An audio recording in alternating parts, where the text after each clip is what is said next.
She said, I wouldn't like you to think that you're not number one. I said, well, you're number one with me too. Give me your tea-glass spoon. See, what it was, we had a sort of excitement yesterday. We ran into a bit of mother's past. I said to her, I said, I didn't know you had a past. I thought I was your past. She said, you? I said, well, we go back a long way. How does he fit in vis-a-vis Dad? She laughed. Oh, it was pre-Dad. I said, pre-Dad? I'm surprised you remembered him. You never remember to switch your blanket off. She said, that's different. His name's Turnbull. I said, oh no, he said. I've parked her by the War Memorial on her usual seat while I went and got some reading matter. Then I waited while she went and spent a penny in the disabled toilets. She's not actually disabled, her memory's bad. But she said she prefers their toilets because she gets more elbow room. She always takes forever, dipping her hands and whatnot. And when eventually she comes back, it turns out that she's been chatting to the attendant. I said, what about? She said, hanging. She was in favour of stiffer penalties for minor offences, but I thought, oh, we know better out of grade than me. I wish she'd been there, look, we could have given her the statistics. Where are we going for our tea? You see, the thing with Mam is that though she's never had a proper education, she's picked up enough from me to be able to hold her own in the discussions about up-to-the-minute issues like the environment and the colour problem. And for somebody of her age and background, she has a very liberal slant. I mean, she'll look at my guardian, and she actually thinks for herself. Dr. Chadwick said to me, he said, oh, full marks, Graham, he said, the best way to avoid a broken hip is to have a flexible mind. Keep up the good work. They go mad around the War Memorial. So when we cross over, I generally slip my arm through hers until we're safely across. Only when we're on the pavement, she'll postpone letting it go. Because once upon a time we were stopped by one of these questionnaire women who went to take us for husband and wife. Mam's got white hair. Anyway, she's doing this dodge, and I said to her, Mam, let go of my arm. I mean, I didn't really wrench it, but the next thing I know, she's flat on the pavement. I said, oh my God, Mother! Well, people gather round. I pick up her bag, and she sits up and says, I've laddered both my stockings. I said, never mind about your stockings. What about your pelvis? She said, it's these bifocals. They tell you not to look down. I was avoiding some sick. Somebody says, that's a familiar voice. And there's this little fella bending over, green trilby hat, shorty raincoat. Hello, he said, remember me?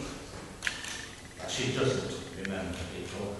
I know that for a fact, because she swore me down that she'd never met Joy Buckle, who teaches flowers in Felton Fabric at my day centre.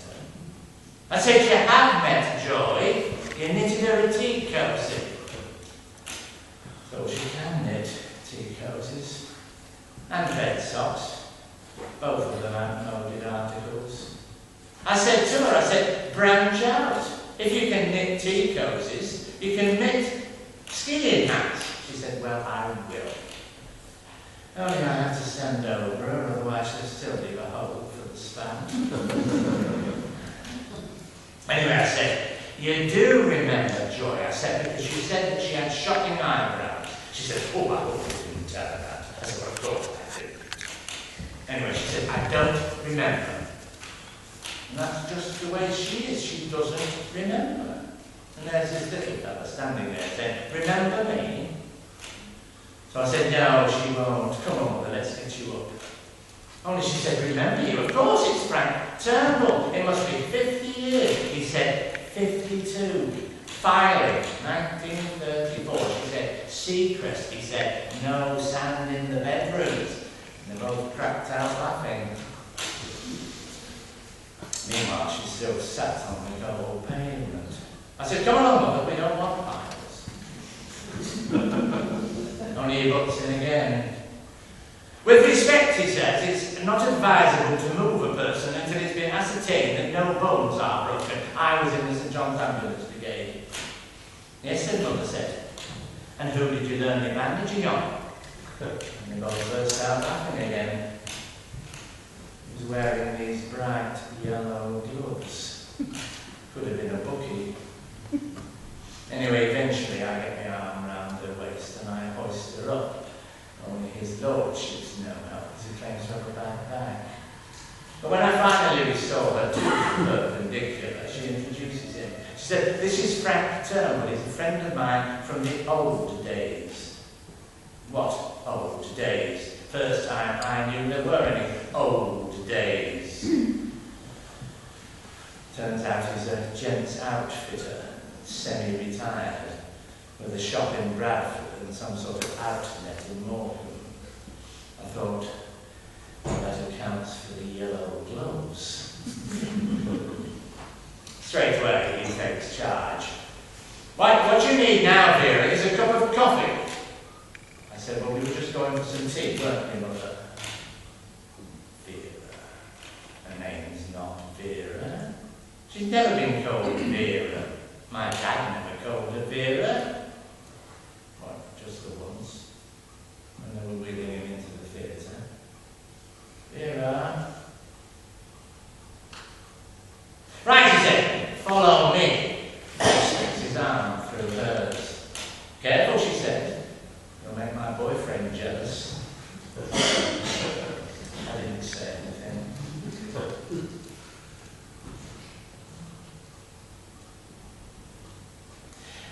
The cafe that we generally patronise is just that little bit different. It's plain, but it's classic. There are no cloths on the tables.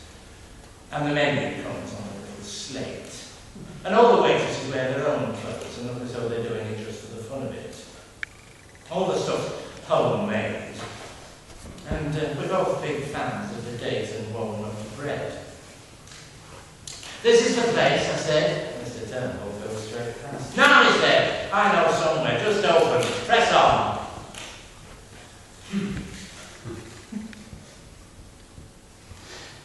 If there's one thing that Mother and I are agreed on, is that red is a common colour. And this whole place is done out in red.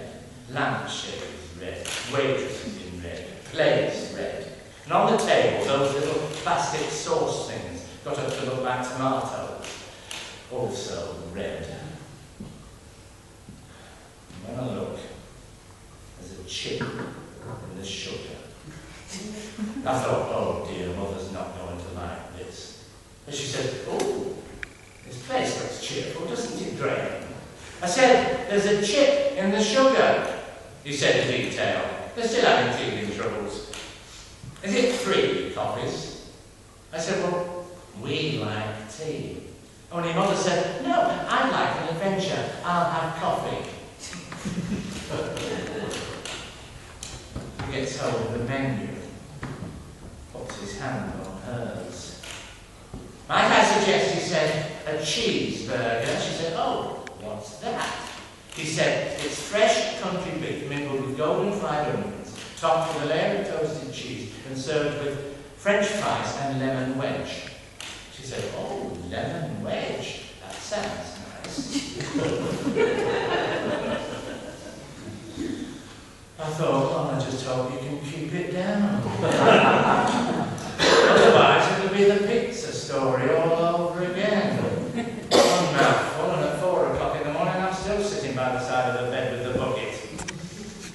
She said, I like new experiences in eating. I had a pizza once, didn't I, Graham? I didn't say anything. They fetched food and she's wiring in. Are you enjoying your cheeseburger, he said. Oh, I am, she said. Would I be mistaken in thinking that's tomato sauce? He said, it is, she said. Give us a squirt. We both burst out laughing.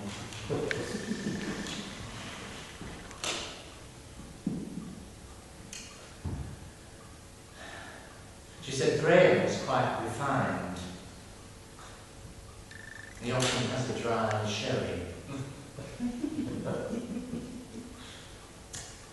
You could do with smartening up a bit, Mr. Turnbull said. Plastic Mac. He wants one of these quilted jobs. I've shifted a lot of those. I said, I don't like those quilted jobs. He sweats, Mother says. There's no excuse for that in this day and age, Mr. Turnbull said, with the range of preparations there are on the market. You want to invest in a roll-on deodorant.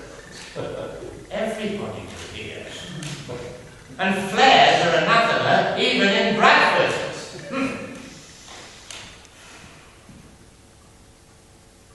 Graham doesn't care, do you, Graham? He reads a lot. So what, Mr. Turnbull said. I know several big readers who still manage to look like men about town. Lovett Green's a nice shade. I tell you this, Graham, if I was squiring a young lady like this around town, I wouldn't be doing it in grey socks and sandals. These shoes are Italian, he said. Feel. I've often thought that Graham would make a good parson, Mother said, feeling his foot. Only he doesn't believe in God. That's no handicap these days, Mr. Turnbull said. What do you do? Oh, he's between jobs at present, Mother said. He was doing soft toys for handicapped children at one point, and he was making paper flowers at one stage. I rushed to the toilet.